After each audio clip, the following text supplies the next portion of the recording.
the Wall Street Journal, a longtime investor, somebody I've known for a long time. And you're sort of much more of a skeptical mind, a libertarian thinker, a very pro-capitalist essayist. And you've been here, and we've heard a lot of people talk about a lot of things that might be even said to be anti-capitalist in some people's view.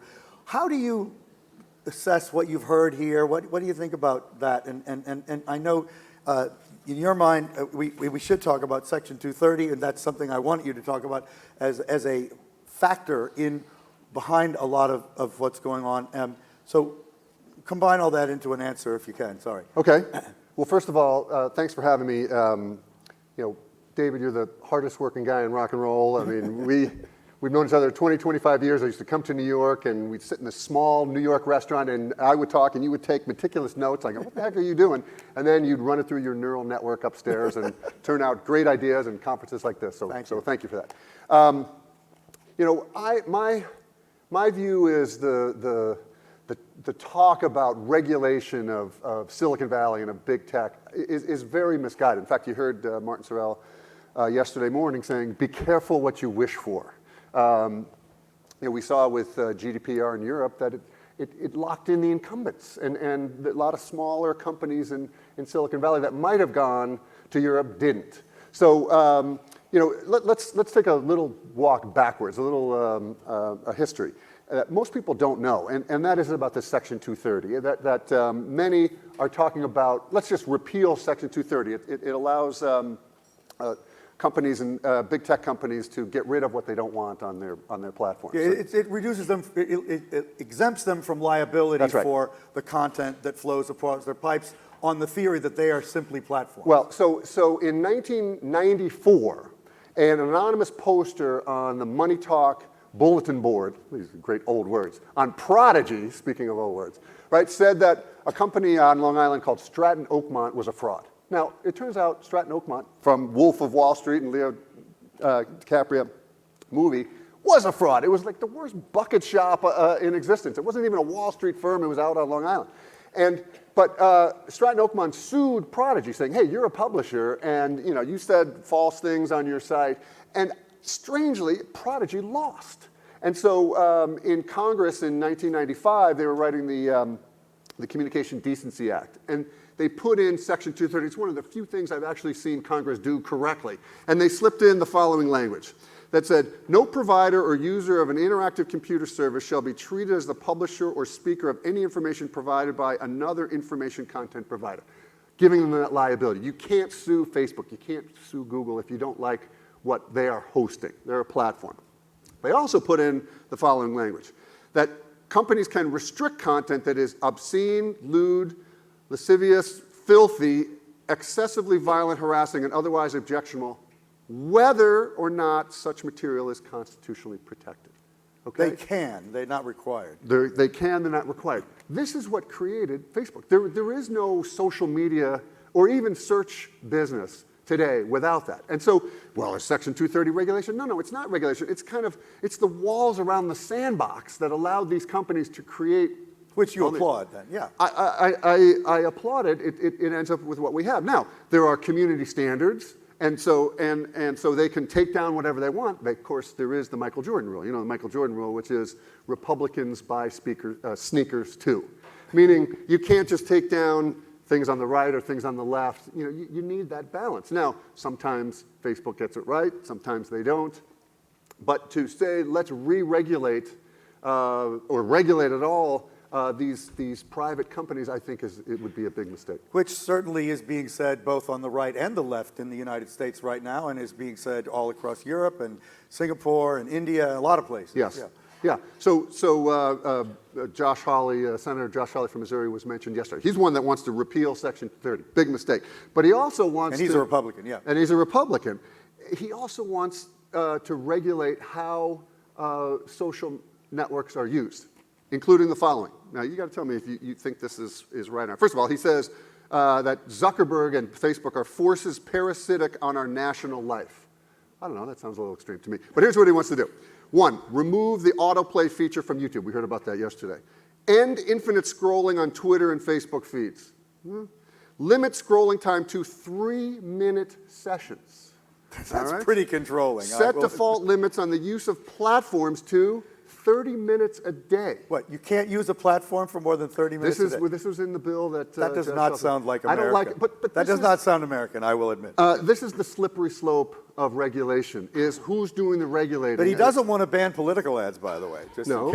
in case you noticed that as a Republican. But the more he entrenches himself in Congress, he's only, this is his first term, Yeah. he will start wanting to ban political ads. We heard yesterday a bunch, you talked about Jack Dorsey, Twitter banning political. Well, what does that do? Well, that locks in incumbents. It takes out a platform for new independent voices to find an audience. If you ban political ads, I think Zuckerberg is doing it the right way. I think he says, well, there will be no fact checking on political ads. Well, not by Facebook, but there is fact checking done elsewhere, and you want more voices to be heard, not less. And I think that's the way forward. Well, it's good to have a voice saying that on this stage since we've had so many. And I get confused what I think really ought to happen. I think Section 230 was fantastic at the time. It was probably needed, although the Stratton Oakmont history is fascinating and ironic. Yes. I'm not so sure that it makes sense now. In fact, I'm pretty sure I don't support it in its current implementation now. I also happen personally not to believe in breakup as a solution. I think that's a silly point. But one of the things that's so intriguing about you, and we can talk about some of the things Tristan said, but you think the seeds of destruction of these platforms is planted anyway. So let's hear that. Well, so I'm a believer in free markets, and I think markets with the price signals involved will solve the problems or the perceived problems that we have today or that you have with any industry. And what triggered a lot of that thinking about the seeds of destruction was General Electric got thrown out of the Dow Industrial Averages, right?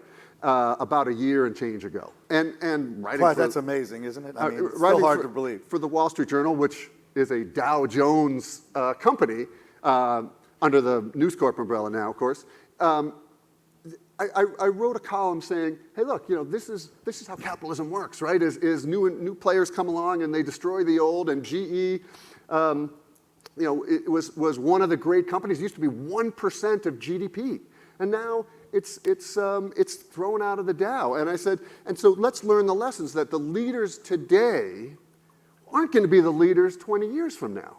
Or 40 years from now. They're just not going to be. There'll be new players that come along. And you can look at that over time, and it's proven again and again. And then I threw in a line saying something like, and the seeds of destruction are already planted in the big tech companies today. Well, that week, I got more emails and calls from hedge funds and money managers saying, what are those seeds of destruction? Because, between Facebook and Amazon and Apple, they're all so over-owned. Everyone's nervous as heck. The collective market cap is in the multi-trillions. Yes, well, they're right. The top three, including Microsoft, are a trillion each. So I said, I better figure out, to throw away. I better figure out. So it's pretty straightforward that yes, those seeds of destruction are already planted. With Apple, it's I think the most obvious is iPhones are like radial tires. This was, Bill Gates always worried that whatever he did, his software would become like a radial tire, which is you buy it and it doesn't wear out like older tires used to do. And we see that with the iPhone. iPhone units have peaked. In fact, they're slightly down. So what did Apple do? Well, they raised prices. You don't raise prices in the tech business. You constantly lower prices. Yes, they add new features, but iPad numbers are down. So with Apple, they're trying to add services and the like, and good luck because they're selling into the same and maybe even shrinking base of users. So that is pretty clear that seed of destruction plan. What about Facebook? Well, Facebook, it's multifold. Number one, their subscriber numbers have peaked. It's like 2-point-something billion. They're not allowed in China. They're not in Russia because FontGate or whatever it's called is the leading thing there. And, well, they have users in Russia, but not too many. Yeah. Not too many. And unfortunately, their biggest markets for ad dollars anyway in the US and the UK are already rolling over. They're already starting heading down. So yes, Instagram and WhatsApp, and you can monetize that and all that, but the big money maker of at Facebook in terms of the number of subscribers are rolling over. Second, there's competition. Well, who, you know, is it Snapchat or something like that? No. There's 100 plus new social networks. Okay, let's on the hear some of them. market. Well, you know, start with Nextdoor and things like that. But think about Fortnite. Fortnite is a social network, and even better with audio that in real time with a much better visual display. Which is the de facto home for most teenage men in particular, but it's Correct. It's the games that everybody plays and in go childhood now. through you know, whether it's photo sharing. There's hundreds of, I can't do them off the top of my head, list the whole 100. But Oh, there's TikTok too, right? TikTok too. Which Yes. Zuckerberg called a threat to democracy. So there you go. And why shouldn't he? It's a competitor. It's, you know, it's a competitor for eyeballs. But it used to be, well, it was competing against TV. Now they're competing against other interactive services. So I think the seeds of Facebook's destruction are already planted. Now this doesn't mean they're going to disappear tomorrow, but over a decade's time, you know, these things are going to bite. Okay, what about Google? Okay, Google, it was the hardest because, man, they've got an ironclad business model, and you know, they buy a whole bunch of servers, and their algorithms deliver information to us at the right time. But it's still a centralized company. Yes, they distribute their servers around the globe, but it's still a centralized company. And I'm not a believer in the value. I actually think Bitcoin is worth $100, but the blockchain that I'm with you on that one, by the way. Go on. the blockchain that cryptocurrencies provide means that you get people out in the marketplace putting servers in place rather than a centralized company. And at some point, and I don't know when this is, but at some point, the multitude of those servers put in at the edge of the network is going to be multiples of the number of servers that Google even can afford to put in place. Interesting. And 5G and IoT could, in various ways, compound that complexity in a critical. I don't know how it affects Google exactly, but certainly. Yeah. Certainly. And then Amazon is even simpler. Is the stock market has given Amazon a lot of rope, if you will, That's to for sure. lose money in emerging markets. You know, first of all, make barely any money in retail and lose money in many emerging markets of theirs, yet still command high valuations. Now, one of the things that came out of that was AWS, and what a valuable service that is, and it allows all sorts of startups to come and not have to build out all that infrastructure. But at some point, and maybe it happened 2 weeks ago, the stock market is going to say, you know what, we don't really like companies that lose a lot of money anymore. WeWork, you saw it with Uber and Lyft as the valuations came in. And so at some point, the sort of infinite credit line for Amazon is going to start to come in. And you know, it just means they're going to have to rationalize a lot of businesses that they do. But again, that's one of the seeds of destruction for them. Remember, Microsoft had the seeds of destruction, the fact that they were stuck on the PC. And they went through this long period of reinventing themselves, and what a wonderful job they've done in terms of the cloud. So these things happen. We know that they happen. Leaders go away. Did you hear Tim O'Reilly say that customers didn't choose Uber, investors chose Uber, and that's sort of the problem that it's played out over time? Yeah, I think that's a little extreme. I mean, I think Uber has a terrific business model, but part of the goal, you know, remember, this was the SoftBank, listen, just step on the accelerator and push the curves to grow faster, is that they needed to be in as many markets as they could. And remember, they lost billions in China until they sold their business in China to Didi and took equity instead. And it just means that there's still a market share battle going on, certainly between them and Lyft and them and others around the globe. And it required a lot of capital. You could have done it slower, and I think if they did, they'd have a much more sustainable business model. I think with all that capital, they made entries into the autonomous car business, things that you go, really? Why don't you just perfect the ride-sharing business? Uber Eats, which it turns out to be a terrific business, but it's not necessarily the power alley of Uber. Okay. Well, I self-critique that we were very packed. We are out of time. Good. Thank you so much for being here and for giving us a little more amplified view of these issues. I Thank really you. My appreciate pleasure. it. Thank you.